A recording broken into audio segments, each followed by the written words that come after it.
Hey y'all, I feel like I'm going to go into a flow state for this episode.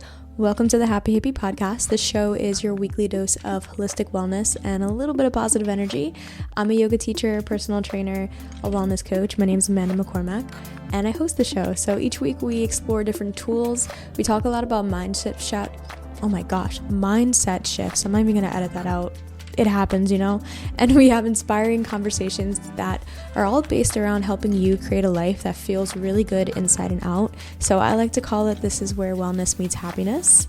This episode, I've been thinking about making episodes a little bit shorter, and I just deep dive into one topic or like one little point that you can really bring into your life and then use it to kind of unlock your dreams or find new ways to take action on things that you really want to change. So instead of like listing out, these are 5 ways you can do this, I want to like just dive into one thing. So today we're going to talk about invisible rules that we kind of set for ourselves.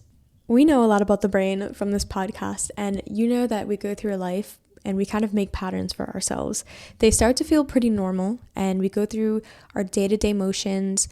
We don't really remember choosing these rules, but we're kind of the ones that set these invisible standards for ourselves. It might be due to limiting beliefs, and it also might be due to just how we see the world, right?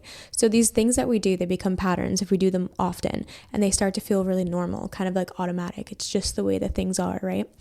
So an example of these types of patterns and invisible rules could be, it's very normal when we wake up, we're just like immediately like mad we have to go to work, right? So we don't like the mornings. We associate it like negatively, or it just feels wrong to do anything social at night because at the moment like our evenings are for us being cozy and we don't like going out. I'm just like listing off as many examples as I can, but hopefully this topic kind of relates. Like if you take a day off in the middle of the week, it feels wrong, right? Because like you're not used to doing that. Or think about where you eat. Like, where do you eat your lunch? Do you always eat at the same spot? Or like, do you always put a TV show on or something on your phone? It's just habitual at that point, or you walk a certain way during the day, like a certain path to your job, or we do this in that place. It's comforting to us to have these rules, but we kind of set them for ourselves. None of them are real. We don't have to be doing anything this way. Like the mornings don't have to be hard to get up if we actually are used to that. Some people love waking up at 5 a.m. and you might be one of them listening to this show. Other people love an early bedtime, or other people like to stay up late because it like allows them to feel like they have more time in the evening for themselves. None of these things are right and wrong. We're kind of just the narrators. Like we create these rules for ourselves, and we can always change them using a little bit of brain science. But I find the best way to do anything, it's not just listening to me tell you steps to do things, it's finding out why we do them and understanding why we do them. And we have the knowledge to know why we're making certain actions. I think that's when we can actually look at things and it doesn't seem as like really overbearing anymore. Once we understand, oh, I'm doing this because naturally my brain thinks this, or this is just the way that my brain is like wanting to do something right now. So you can kind of learn how to trick your brain into doing stuff. And that's why I love talking about these topics. It applies to if you want to like go to the gym more often and you're in a bit of a rut with that, or you're trying to implement something in your life, or you're just trying to like make a leap towards your big dreams. And you can do it in little steps, but you have to like get your brain to want to do it because it's going to have natural resistance to things. And we can naturally also kind of like intervene in that resistance. A lot of the times we do things based on who we believe we are. That comes down to like the core belief of why we do stuff, right? So yeah, little habits, they exist, and sometimes we can choose to do something. We can find discipline, we can find motivation, right? But deep down, we believe we're a certain type of person that does a certain type of thing. And if these actions go against our belief of who we are or what we value, it's harder to get ourselves to do it, or sometimes we just come up with excuses. So we have to kind of go backwards, work our way back down the track to understand like what our values are and like what our own person kind of associates with, and then we can like along the way tack other things into our values and kind of trick ourselves into doing these things. So we're talking about rules and the fact that we have all these invisible rules and they feel kind of real to us because we've just repeated them a lot. Like our brain is just loves repetition. It loves when things are repeated. That's when it feels safe. So it's just one of those weird things that our brain does. It likes a cycle. Basically, order kind of equals safety. When things are orderly, we just feel safe. It gives us a nice sense of comfort, okay? When things are predictable, it's just like really efficient. We don't have to like be on edge or go into fight or flight in our brains. We can just get things done because we know predictability. our brain just takes in so much stimulation every single day. It's like way more than we can ever actually like consciously process. And if we tried to notice everything, we'd be completely overwhelmed, right? So we have a filtering system in our head. Your brain just filters things in and out. It likes to decide what matters and what doesn't matter, what to focus on, what to ignore. And this is why time can start to kind of move really fast. We just keep our attention on certain things and we respond in autopilot. We don't even know things are happening half the time. Again, like I was saying, there's so much happening in the world and outside of us that our brain just takes in what it kind of can digest, and it goes through these autopilot phases, and they'll be different for everybody, but a lot of them are usually the same. So we don't usually question these certain habits anymore. Like when you wake up in the morning and you're brushing your teeth, you don't really think about how your hand is moving. It just naturally moves. Like when you brush your teeth, you'll tend to start on one side of your mouth, whether that's the top section or the bottom section, or you're using a certain like position, your hand just goes right to it, because if it had to focus your brain on that every day, it would like explode. So it becomes like a really auto thing. And again, your brain isn't doing this in a bad way. It's doing it just so you can survive in a sense, kind of to protect you. And the toothbrush example is a really small thing, but there's also ways that your brain does that in bigger scenarios. So sometimes those protections can kind of turn into limitations depending on where they're sprinkled in and out. And this is why, like, you can think of so many examples of people you know in real life or people that are like famous that you want to compare yourself to just for this example. But this filtering system is basically why different people experience the same exact world in different ways. Like your siblings may think so different than you, or your friends might be thinking differently than you and do different habits, or you see people have the same amount of hours in one day and they can get so much done, and then it feels like sometimes you can't, or whatever. Like one person might be able to wake up at 5 a.m. and feel super energized and they love it. And then you can't, no matter what. Even if you do the same bedtime as them, you're like, girl, I hate this. Or another person can value really making time for friends. It's so easy for them to be like, no, you know what, like I'm going to drop what I'm doing and like make sure I have time for this person. But then another person might be like, they have other things that kind of get in the way of that. And neither of these examples, one isn't better than the other or good or bad. I'm just saying that they come easier for certain people, and sometimes you wonder why, right? Or if you look how people look at the world, some people really expect disappointment with everything. Like that's how they go into things with their mindset. And other people tend to look for opportunities, right? Or they look at negative things as feedback, and it helps them get in better places in the world because they don't look at it as like a personal hit. Okay, so we don't always see reality as it really is. We kind of choose one of those lenses. Again, this is kind of subconsciously. We choose a certain lens or a few different lenses to see the world, and that's where we look and how we look. And other people are looking at the same exact thing, but they just have like a different pair of glasses on, right? So we kind of see reality through what we value, what we fear, what we prioritize, and repeat that over and over again. So value, fear, and prioritization are kind of where the brain likes to look. I really want to hone in on what value even means and what values are. And from my experience, a lot of the root of these things come from our values. So we think we know what we value, right? Like if I just keep saying this word value, a lot of the times if you ask yourself, oh, what do you value? You're going to answer, right? If I say that right now, what comes to your mind really quickly? Just think about it, right? And those things might be, oh yeah, I value my family, I value money, I value like a roof over my head, I value blah, blah, blah, right? But to actually uncover what you're currently valuing in your day-to-day, it's not just by asking you like, what do I value? It's by looking at your life and seeing the actions that you've been taking. And again, not doing this in a judgmental way, but looking at it like an observer and looking at things as feedback is how you're going to actually make progress in the world. You kind of have, and it's something that like it takes a while, but you do learn to do it, because I used to take things really personally in life, and now I look at things like that might feel a little weird or be pointing out to me that I'm doing something like, oh, that's not really the right way you should be doing it. Or if I want to take steps a certain way and I realize I'm not, I have to look at things from this lens of like, okay, this is just feedback. This is just information that's going to help me pivot and be better. And I can't sit and get too upset over things. I just need to look at things, be grateful that I can step back and have this awareness and then move forward, right? So that's kind of the lens I want you to check out this whole next section about values in. It's looking at your life And knowing that some of these things are just supernatural, I'm going to talk a lot about the brain and why our brain does these things. Everyone goes through this. So if any of these really resonate with you, just know that it's so natural and that we also have the keys to kind of like be in control and change this, okay? So values do run the background of the show a little bit. They don't live in your conscious thoughts. They live in your choices. They're more about those patterns we were talking about, the patterns that you're repeating often, your natural instincts. They kind of quietly guide what feels right, what feels wrong, what might feel exciting or scary. So it comes down to what you're actually doing right now. Inside of you, you might have a value and a belief system, but sometimes we just get caught on this autopilot, right? Where we're acting on these actions, we're just going through this little bit of lens every day. And it's just about having awareness and pulling back and being like, okay, so my values are this, but currently I'm moving like this. So how can we bridge that disconnect? That's what we're going to go into.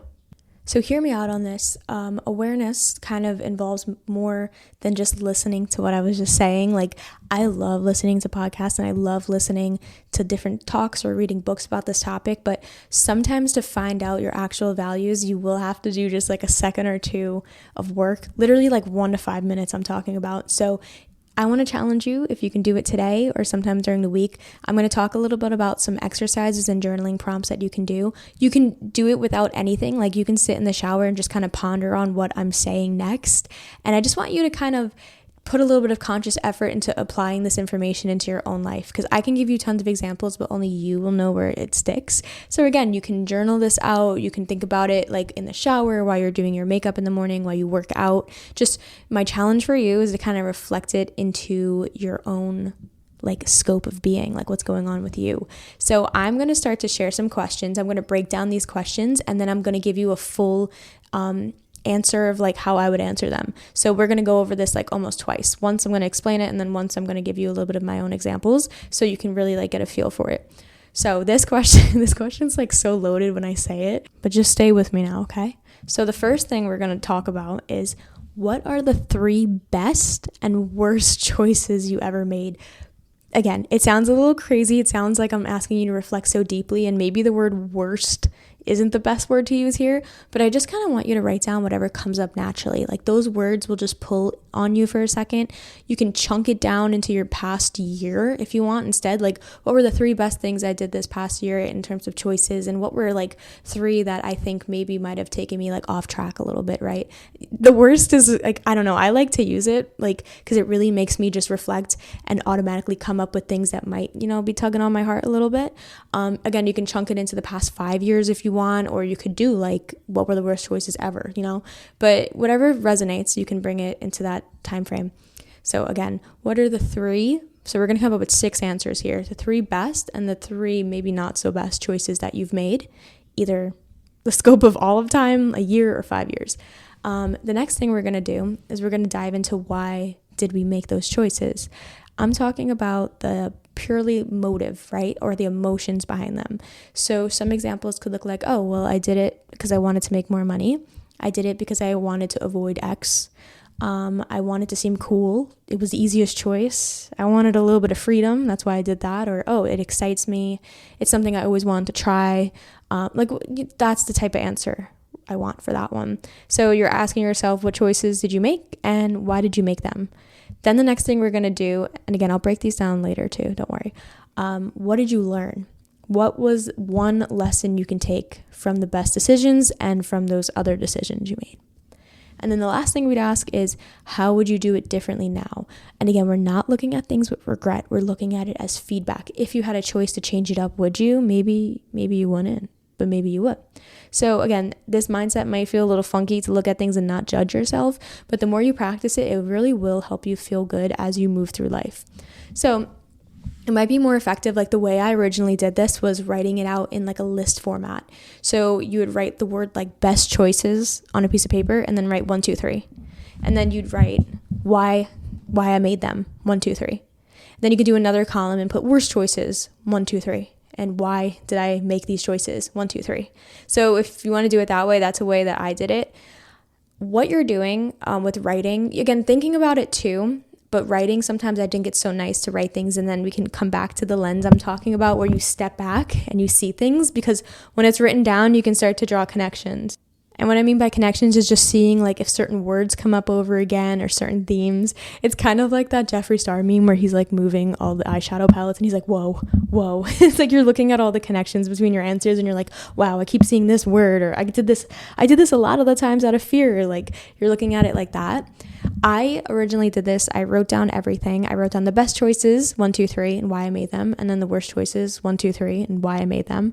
And I went back and I circled all of the words that repeated, as well as the verbs, because I wanted to see what verbs I was using. And you'll start to see patterns. Like they kind of really reveal themselves. So the first time I did it about 6 years ago to find my values. I did it after a meditation, and I have the journal with me right now. So these are not 100% up to date. These are like 6 years old, but I'm going to read exactly everything. So this is what I was thinking about 6 years ago. They're old, but they're a really good example. So this was just about the time I got out of college, and I wrote down what were the 3 best choices I made. Now I put 3 different things here. One of them, I decided to do a study abroad program in Portugal for the summer. And I put that down because that actually did open up a lot of opportunities for me. And I remember being like afraid to make that choice, but I did it. So that was number 1. Number 2 was choosing to do my personal trainer certification. And number 3 was getting back into reading, because I stopped reading for fun in college. I was just reading when I had to in class, and then I like wouldn't look into anything. So again, I put like studying in Portugal, getting my personal trainer certification, and then getting back into reading. Why did I do these things? So the first thing where I chose that study abroad, again, these should just kind of come up like really fluidly, like whatever comes up, comes up. It may feel wrong or right when you write it down, but that's kind of what you want. So I went there because I was looking for a little bit of freedom. I wanted to travel, and I wanted to go somewhere warm. That's like it doesn't make sense. Like, why would I put that down? It sounds dumb, but like that's what you should be writing, whatever comes up. I wanted to go there because it was warm. That's a motive. The next thing, why did I get that personal trainer certification? I was always interested in learning, and I did want to build something for myself. Like I wanted to help other people, build something for myself, and learn something. The next thing, why did I get back into reading? I wanted to learn something, and I wanted mental growth. That's what I put. Now, my worst choices. This is like fresh out of college me. One of them I put was a relationship that I stayed in for too long. The second one I just put certain college decisions. I'm pretty sure that has to do with me like going out and drinking and all my friendships from that time. Like I'm thinking that's what I meant. And then the third one was staying silent in social situations. I did find it really hard to speak up around that time. Like I never spoke in class, and like I really wasn't too social unless I was like under the influence of like 1 beer. But I was really quiet, and that was something I think I regretted at that time. So the reason why did I do those things and make those choices? I stayed in that relationship just because I liked the love and I liked the attention, and I was afraid to like leave it because I didn't want to like go back in the open, even though I was kind of like mentally not in that relationship anymore. I was just like afraid to break up with the person, and because I didn't want to like go back out there and have to like start all over again. Then certain college decisions, I wanted fun and an escape. That's why I like acted that way. And then the third one, I had a fear of standing out and being uncomfortable. So those are the reasons why. Now, when I went back and I looked at all of the things I wrote and all of my reasons why, I literally found so many patterns. So a lot of the things I did because I wanted comfort. Okay. So for example, I stayed in that relationship because it was comfortable. I didn't want to speak out loud because I didn't want to be uncomfortable. Right. And I wanted to like move somewhere warm because it was comfortable for me. So there was a lot of things with the word comfort. Next, the word learn came up all the time. Like when I wanted to do the personal trainer certification, I wanted to learn something. When I wanted to read, I wanted to be smarter and learn things. And then the word teaching, like I wanted to share that with people. So learning and teaching and all of that, like when it comes to like knowledge, that came up a few times too. The word love came up. That's why I stayed in that relationship. I wanted love, right? And then adventure and freedom came up. Like the reason that I like used to go out and drink and like do all those things was because I wanted to have fun. I wanted to have like a little bit of adventure.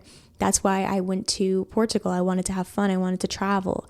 And even when I was like reading books and things like that, I wanted to like expand myself and like travel in a way. So when I went by and like looked at everything I wrote, the values that at this time, which again, they're true for me now, but they were true for me then, and it was the first time I kind of like came into contact with them, was freedom, adventure, love, teaching / learning, and comfort.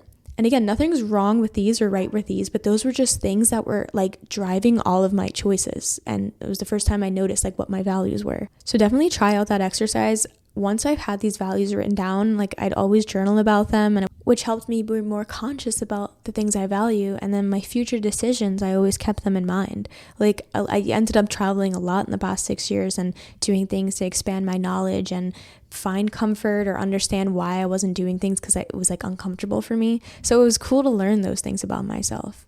Another idea that really connects really nicely with the theme of values is something that I got from the book Think Like a Monk, which is written by Jay Shetty. So he talks about the 4 core motivations that just drive all people. And this can really be helpful, again, whenever you're realizing you're doing something or you're reflecting on yourself. You can remember that we do these. It's basically the reasons why humans do things, you know. Most actions or dreams have these driving factors behind them. So one reason, number one, that we do things is fear. We have fear in mind. We're either doing or not doing things because of fear. We want to avoid loss, pain, or like a form of danger. Another reason we do things, number 2, would be duty. So we're doing what feels responsible or expected. And that can be very different based on how you grew up, like different religions, different ways of life that you have experienced. But we do what feels responsible to us or what feels expected of us. Number 3 is desire. So that can be chasing success, a form of pleasure, or validation. All of those things are very desirable. And again, they can mean things very differently. Success, pleasure, and validation. The last thing is love. So we do things because we care deeply or we want to be cared for deeply. We want to give or be given to, or we want to contribute. So fear, duty, desire, and love, they kind of drive a lot of our decisions too. And again, like noticing which of these is driving your choices can be really freeing, and they kind of switch. It's just in human behavior that all 4 of these things like kind of like are there. And I've always liked this because it helps remind me that when we're making decisions, like it just comes down to basic human instincts a lot of the time. And we have the power to notice these things, to step back and become aware of all of this unconscious reasoning. Because at the end of the day, it's kind of cool that they're unconscious, but there's nothing to feel guilty about because of it, you know? Like we're wired to act out of duty, fear, safety, or love. And we can really start to like rewire our brains and take some steps against these natural motives by just knowing that they're there. You know, it can be uncomfortable, and that's what growth is going to be, but that's how you find change. And then finally, I do have some gentle like expansion practices that we can do to kind of get comfortable taking those little uncomfortable steps, and also dig a little bit deeper as well. So these are my last 2 kind of journaling exercises that I want to share with you. They can kind of help loosen the rules that you have and just give you some input into your own values and actions. So one of my favorite things to do, it's so easy. You need a piece of paper. You can use your notes app. You set a timer for 2 minutes, and we're just going to do a good old brain dump. Write down everything that brings you joy. Like just everything that brings you joy. It can be as simple as like the sun, like the colors that you love to look at, like the color orange, the color of your bed sheets, your favorite drinks, your favorite flavor of a beverage, like your favorite snacks. It could be anything that you just enjoy. Just write down for 2 minutes and let it flow. You just want to observe things that bring you joy. It might be a person, it might be a place, it might be a favorite book that you read, or like a funny show or a joke. You can write down memes or TikTok, like anything that literally brings you joy. Don't censor yourself, just write it down and then observe. And again, you can look at everything and notice the patterns. There might be not a single pattern, but these are all things that you kind of value in a sense. And you might notice something, but it's also a great way to just come back to what you actually value. Like these things bring a value into your life. Another thing that's really good, I think Mel Robbins came up with this one. It's called a free your spirit prompt. And you just write down 5 things that you want. Don't think about it too hard. Just write down 5 things that you want. It could be huge or really small. That's it. Just 5 things that you want. 1, 2, 3, 4, 5, and then let yourself fill in those marks without thought. Just write them down. Now that you have the 5 things written down, you're going to describe the smallest possible action that just moves you 1 inch closer to those things. Okay? And then finally, you want to visualize what it actually feels like to do them. So maybe closing your eyes and just for a second, like seeing yourself take that step, which might be like going for a walk every day, because that's the type of thing that you want to do. It's going to help you become the type of person that gets these steps in, because that's something that you want, right? You want to have a goal of having steps, but it doesn't have to be as like, very strict as that. Your goal can be something more whimsy or whatever, but a small possible action that might move you closer to that thing. Like you might write down a dream, and then you can write down like making a Pinterest board, just so you can actually see all these fun images of what it could look like to do this thing or be this person or be at that place, right? So 5 things you want, let yourself write it down, and then find the smallest action that you can possibly take to guide you there. These 2 things will help light up the parts of your brain that your values exist in, right? Doing the brain dump of things that bring you joy, it's going to bring a little bit of gratitude and a little bit of excitement back into your life. It's going to bring some consciousness to your values. And then writing down those 5 things that you want, again, it's going to bring up the things that you value. So you can step back and look at all of these exercises. They're great on your own just to make you feel good if you need a quick pick-me-up. But yeah, and again, don't be startled by the resistance that you might naturally have. I also have an analogy because I am a yoga teacher, and like I love to compare stuff to stuff. Most of my classes, like there's music playing, but I'm usually comparing things as well. So we, again, are resistant to change, and it's okay. I love the idea of switching things up very small, like in a small way when I can, kind of like what I was saying above, doing a small action. So maybe doing something different in your morning routine, or eating in a different spot to kind of like spice things up a little bit, change the brain and how it's thinking. These tiny changes can create those big shifts in your head, okay? So in yoga, when I cue tree pose, I always invite people to try something different with their arms instead of that classic just like sticking your arms up in the air. If you don't know what tree pose is, it's literally just like standing on one leg and then you like shoot your arms up in the air and they're like your branches. So there's always a resistance. The second I say try something different with your arms, like don't put your arms where they usually go for this round. I'll do tree once normal, I let people do what they want, and then the second round I always say like, hey guys, like I say it better than that but I usually tell them, I'm like, do something different. I give them examples. I'm like, try something different, and you can immediately see there's a resistance. There's like a freeze, like everybody freezes. Somebody may giggle. They look around to see what everyone else is going to be doing. So again, I joke about it or I normalize it. I just like to give people those options, but eventually people will start to play. They'll have that initial freeze where they're like, oh my God, what do I do? Like I'm so used to just putting my arms here, like I don't even know where to go. We have this resistance to like the creativity, like the idea that we can change things and we have control to do something different. And then I'll notice them, they'll change their arms, or maybe they'll change it twice. Like I'll see them move around and go, ooh, with their hands, or like change the shape to like goalpost arms, or maybe they like bring their arms behind their back. Like they don't know where they want to go, and that's great. Like they'll change it once, they'll change it twice. And then suddenly you can see people are having fun with it. Like you can see the different things that people are like bringing. And that might be one of the only times in their day they get to experience that like shocking of the brain and changing things up and being in control. So I can literally see the process as a teacher. Like when I look in the mirror or walk around the room, it's like confusion, resistance, then they kind of give themselves permission to like do something different, and then you can just see like what that freedom does to the human spirit. And yeah, that's not just like in a yoga practice, that's the brain actually doing this stuff in real life. So I don't know, I just wanted to share that because every time I teach a yoga class and do tree, it's so fun to watch it. And it also reminds me like we're all the same inside, like we all have this resistance, and we always think that we're super different or we're the only ones that feel this way. And it's like everybody has that resistance, and we can slowly do things to break down those barriers. So to kind of close the episode, if you're going to ask yourself one question at the end, it's not just what rule or what invisible rule do I want to break now and try to find my values to like bring it out, but maybe what if like you can bring a little bit more curiosity into your week just to notice these things. You don't have to jump to 100. What can you just notice that you're kind of doing an autopilot all the time, right? And maybe where can we start to look at how we can replace those habits or do something super small to change them? Because again, it's not about changing things all at once. We just kind of want to sprinkle something in this week as a little challenge to ourselves. Just let yourself know that you're allowed to choose something different, and eventually you'll be taking like really big steps, like really big leaps. And I wanted to leave you with a little gift. So I created this free energy clearing meditation that you can download right now. It's about 10 minutes. It's super grounding. It's really perfect for like an everyday reset, or if you're going through like a really draining day and you just need to like shake things off. It can help you with the values in a sense because it brings you back to the things that light you up, and just coming back to your body, your breath, gets you out of your head for a minute. So it's just a really nice reset meditation. It's a little sneak peek of what's coming in the Glow and Flow Hub, which is officially opening at the end of the month. It's going to be my official kind of like online studio. It's a little online library. There's going to be a community to it.